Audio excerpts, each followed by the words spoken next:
Est-ce que la Chine est totalement sortie de l'épidémie de coronavirus?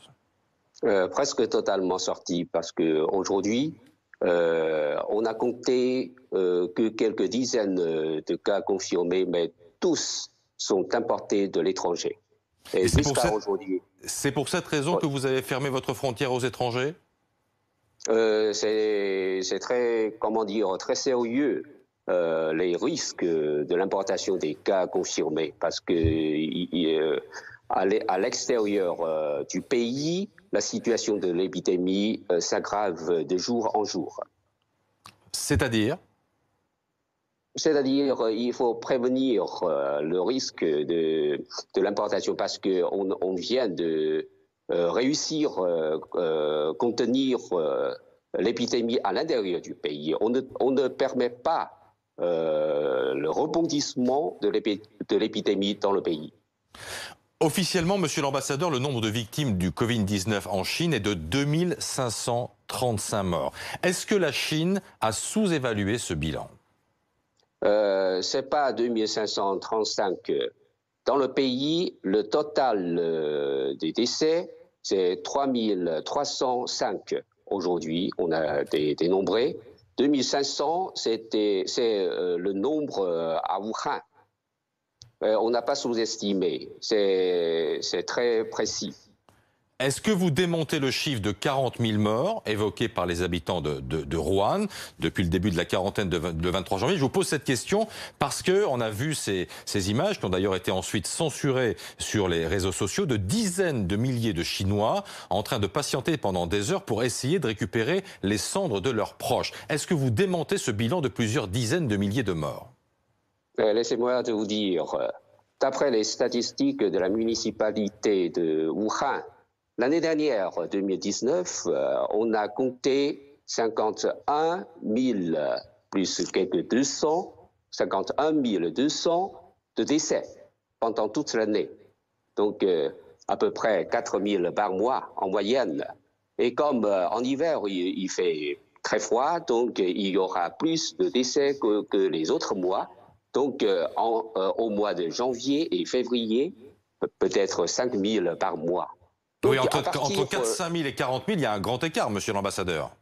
Oui, ce sont des décès normaux, n'est-ce pas? Donc, avant, à part l'épidémie. Donc, à partir du 23 janvier, on cesse de livrer les urnes. À partir du 23 mars, on recommence de livrer. Donc, pendant 2 mois, on n'a pas livré les urnes.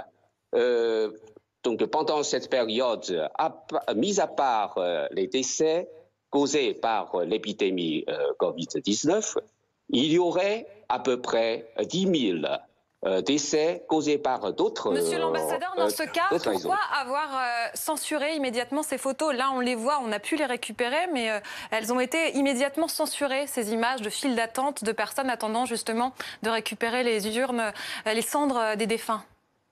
Je ne sais pas s'il y a des censures. S'il y a censure, comment vous pouvez obtenir des photos?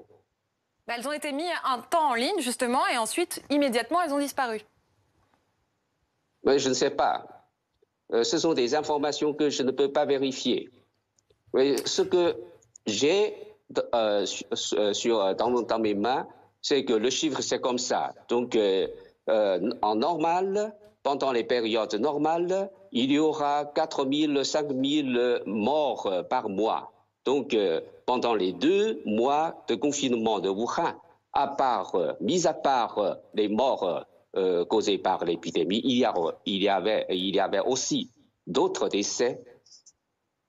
Monsieur l'ambassadeur, est-ce que vous pouvez nous dire aujourd'hui si effectivement la Chine a maîtrisé l'épidémie du coronavirus? Est-ce que c'est officiellement admis aujourd'hui?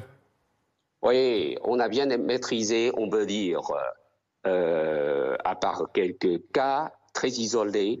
Donc maintenant, tout le pays, à part Wuhan, est déjà levé le confinement.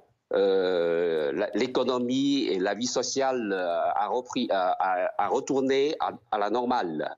plus de 96% d'entreprises ont repris leur travail, leur production.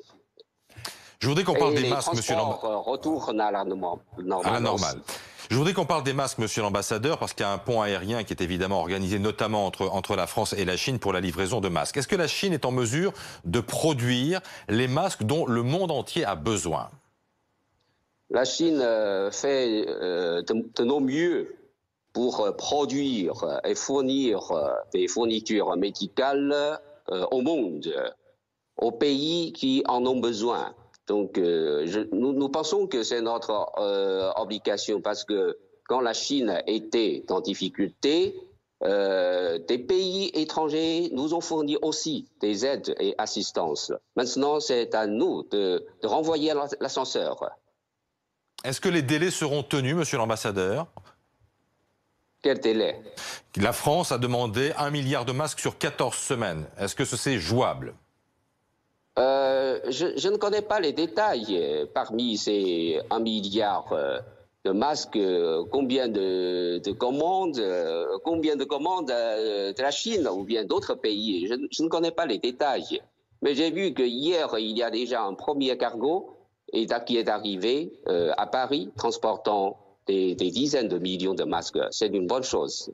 J'ai lu sur le site internet de l'ambassade de Chine cette phrase, ce jugement. Les pays asiatiques dont la Chine ont été particulièrement performants dans la lutte contre le Covid-19 car ils ont le sens de la collectivité et du civisme qui fait défaut aux démocraties occidentales. Est-ce que vous considérez que les mesures de confinement qui ont été prises en France sont suffisantes? La phrase que vous avez évoquée n'est pas dite par l'ambassade de Chine. Nous avons cité seulement des discours de certains experts français. Donc nous pensons que les mesures de confinement adoptées par le gouvernement chinois étaient très efficaces. Et celle de la France, vue par un Chinois?